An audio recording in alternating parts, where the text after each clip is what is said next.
नाज़रीन गिरामी अस्सलामु अलैकुम वरहमतुल्लाहि वबरकातुह। सीधी बात के ताज़ा तरीन आज की बात ख़ास बात में आप लोगों का इस्तकबाल है। नाज़रीन गिरामी, मैं अंसार अज़ीज़ नदवी इस वक्त दिन भर से आई हुई कुछ अहम तरीन ख़बरों की तफसीलात लेकर आप लोगों की खिदमत में हाजिर हूँ। तफसीलात में जाने से पहले आप लोगों को इत्तला कर दूँ कि आज के दोनों प्राइम टाइम शाये हो चुके हैं। इसके अलावा खुसूसी उन्वानात पर आने वाले हमारी ब्रेकिंग खबरें भी अलग अलग उन्वानात से शाये हुई हैं, वो भी आप लोग देखें और इदारे को मजबूत करने की कोशिश करें, यह आपकी ज़िम्मेदारी है। आइए पहली खबर की जानिब बढ़ते हैं। मोदी हुकूमत के वज़रा और लीडरान वक्फ तरमीमी क़ानून की जितनी भी तारीफ़ें करें, लेकिन इसके ख़िलाफ़ आवाज़ उठने का सिलसिला लगातार जारी है। ताज़ा तरीन खबरों के मुताबिक बीजेपी की क़ियादत वाले एनडीए में शामिल एक पार्टी के रुकन असम्बली ने इस कानून के ख़िलाफ़ सुप्रीम कोर्ट का रुख कर लिया है। यानी एनडीए में ही वक्फ तरमीमी क़ानून के ख़िलाफ़ आवाज़ें वाज़ेह तौर पर उठने लगी हैं। मौसूला इत्तलाआत के मुताबिक मणिपुर असम्बली में national peoples party India NPP के लीडर और क्षेत्र गाँव सीट से रुकन असम्बली शेख नूरुल हसन ने वक्फ तरमीमी एक्ट 2025 को चैलेंज पेश करते हुए सुप्रीम कोर्ट का दरवाज़ा खटखटाया है। सुप्रीम कोर्ट की तरफ से मगरबी बंगाल में टीचर भर्ती के अमल को खामी से भरा और बदعنوانی पर मबनी करार देने के फैसले के बाद मुलाजमत से महरूम होने वाले कुछ असातिज़ा ने 10 अप्रैल को स्कूल सर्विस कमीशन दफ्तर के बाहर भूख हड़ताल शुरू कर दी है। मुजाहिरीन में शामिल होकर बीजेपी रुकन पार्लियामेंट अभिजीत गंगोपाध्याय ने मुजाहिरीन की हालत ज़ार के लिए रियासती इंतज़ामिया और उसकी शाखों को कसूरवार ठहराया है। क्या आप यकीन करेंगे कि रेलवे स्टेशन के प्लेटफॉर्म को चूहों ने कतर कर ख़राब कर दिया? ऐसा दावा गाज़ीपुर रेलवे स्टेशन के कुछ अफसरान ने किया है। उत्तर प्रदेश के गाज़ीपुर रेलवे स्टेशन के प्लेटफॉर्म नंबर 2 पर ग्रेनाइट लगाकर प्लेटफॉर्म तैयार किया गया था। इसके बावजूद प्लेटफॉर्म जगह जगह से धंस चुका है। इसकी जाँच के लिए जब रुकन पार्लियामेंट अफजाल अंसारी ADRM अफसरान के साथ पहुँचे और प्लेटफॉर्म धंसने की वजह पूछी तो अफसरान ने बताया कि ये चूहों की कारिस्तानी है। उनका दावा है कि चूहों ने प्लेटफॉर्म को कतर दिया, जिसकी वजह से प्लेटफॉर्म जगह जगह पर धंस गया है। अब ये कहानी कौन कबूल करेगा? मुल्क में फैलती फिलकवारियत और नफ़रत के जहर ने जहां दानिश्वर तबके को फ़िक्र में मुब्तला कर रखा है, वहीं भाईचारे की ऐसी मिसालें भी वक्तन फ़वक्तन सामने आ जाती हैं जो सुकून का एहसास दिलाती हैं। राजस्थान के कोटा में भाईचारे की एक ऐसी मिसाल देखने को मिली जहाँ हिंदू मुस्लिम दोस्तों का एक अमल खूब तारीफ़ें बटोरा है। 40 साल पुराने दोनों दोस्तों ने अपने बच्चों की शादी का एक मुश्तरका कार्ड शाये करा दिया। यानी एक ही कार्ड में हिंदू और मुस्लिम दो अलग अलग शादियों का दावतनामा मौजूद है। इस दावतनामे में हिंदी और उर्दू दोनों ज़बानों में प्रोग्राम की तफसीलात फराहम की गई हैं। कांग्रेस की जनरल सेक्रेटरी और वायनाड से रुकने पार्लियामेंट प्रियंका गांधी वाड्रा ने लैंडस्लाइड के मुतासरीन के लिए मरकज़ के रवैये पर शदीद रद्द-ए-अमल जाहिर किया। सोशल मीडिया प्लेटफॉर्म एक्स पर एक पोस्ट में उन्होंने कहा कि मुतासरीन ने सब कुछ खो दिया है, घर ज़मीनें रोज़गार, लेकिन हुकूमत उनके लिए कर्ज माफ़ी की पेशकश करने के बजाय सिर्फ कर्ज की असर नौ शेड्यूलिंग और रीस्ट्रक्चरिंग की बात कर रही है। साबिक चीफ जस्टिस ऑफ इंडिया दीपक मिश्रा की सदारत वाली बेंच के एक फैसले के सिलसिले में चौंकाने वाली खबर सामने आई है। दरअसल दीपक मिश्रा की सदारत वाली बेंच ने एक मामले में सालिसी की थी और फैसला सुनाया था। अब इस फैसले को सिंगापुर में खारिज कर दिया गया है और वहाँ की सुप्रीम कोर्ट ने भी इसे सही माना है।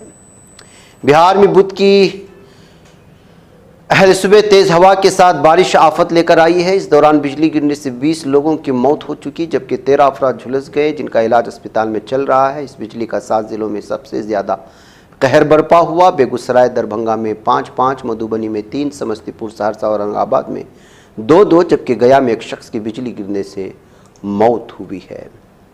बिहार के खगड़िया ज़िले में बेखौफ जराइम पेशा अनासिर ने JDU रहनुमा का गोली मारकर कत्ल कर दिया।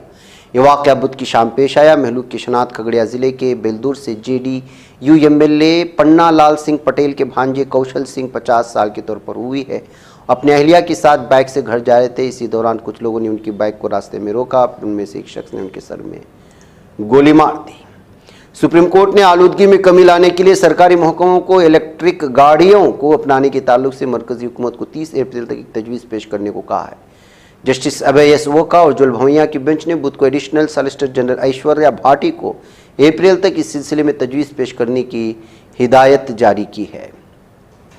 राइजिंग भारत समिट 2025 में मरकज़ी वज़ीर दाखिला अमित शाह ने मगरबी बंगाल में غیر قانونی دراندازی کو لے کر ممتا بنرجی حکومت پر جم کر نشانہ سادھا ہے۔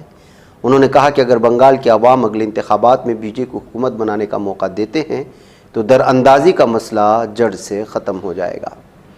الہ آباد ہائی کورٹ نے ایک بار پھر متنازع فیصلہ سنا۔ اس فیصلے میں عدالت نے عصمت دری کے ایک ملزم کو یہ کہتے ہوئے ضمانت دے دی کہ متاثرہ نے خود مصیبت کو دعوت دی۔ عدالت نے متاثرہ خاتون کے شراب نوشی، رات گئے ملزم کے ساتھ جاننا اور واقعے کے حالات کو اس کے ذاتی فیصلے کا حصہ سمجھا، لیکن یہ انصاف سے زیادہ اخلاقیات کا اندازہ ثابت ہوا۔ امریکی صدر ڈونالڈ ٹرمپ نے ایک بار پھر ایران کو سخت تنبیہ کرتے ہوئے کہا ہے کہ اگر اس نے اپنا جوہری پروگرام بند نہیں کیا تو امریکہ فوجی کارروائی کرے گا۔ بدھ 9 اپریل کو دیے گئے اس بیان میں ٹرمپ نے واضح کیا کہ ممکنہ فوجی کارروائی میں اسرائیل کا کردار نہایت اہم ہوگا۔ ان کا کہنا تھا کہ ایران کو کسی صورت میں جوہری ہتھیار حاصل کرنے کی اجازت نہیں دی جا سکتی، اور اگر ایران اپنے عزائم سے باز نہیں آتا تو کارروائی ناگزیر ہوگی۔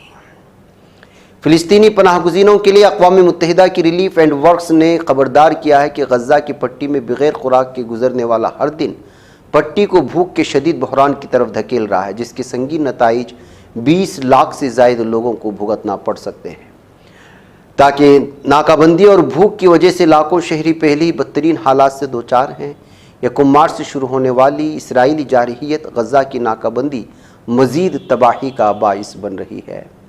غزہ کی وزارت صحت نے اعلان کیا ہے کہ پٹی کے ہسپتالوں نے گزشتہ 24 گھنٹوں کے دوران 40 شہداء کی جسد خاکی لائے گئے، جبکہ 146 زخمیوں کو علاج کے لیے منتقل کیا گیا۔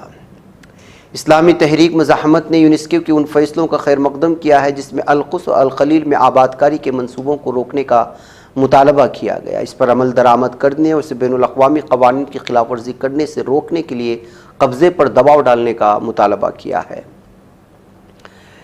میڈیٹرینین ہیومن رائٹس مانیٹر نے کہا ہے کہ غزہ شہر کے مشرق میں واقع شجاعیہ محلے میں قابض اسرائیلی فوج کی جانب سے کیا جانے والا ہولناک قتل عام فلسطینی نسل کشی کے جرم کے تسلسل کی نمائندگی کرتا ہے، جو فلسطینیوں کی جینے کے حق سے انکار کا واضح مظہر اور غزہ میں مکمل طور پر ان کی موجودگی کو ختم کرنے کا اعلانیہ اظہار ہے۔ قابض ظالم دہشت گرد اسرائیلی فوج نے غرب اردن کے جنوبی شہر الخلیل کے مغرب میں ترقومیہ کراسنگ کے علاقے میں دیوار فاصل کے قریب سے 60 فلسطینی مزدوروں کو اس وقت گرفتار کیا جب وہ کام کے سلسلے میں ان مقبوضہ فلسطینی علاقوں میں داخل ہونے کی کوشش کر رہے تھے۔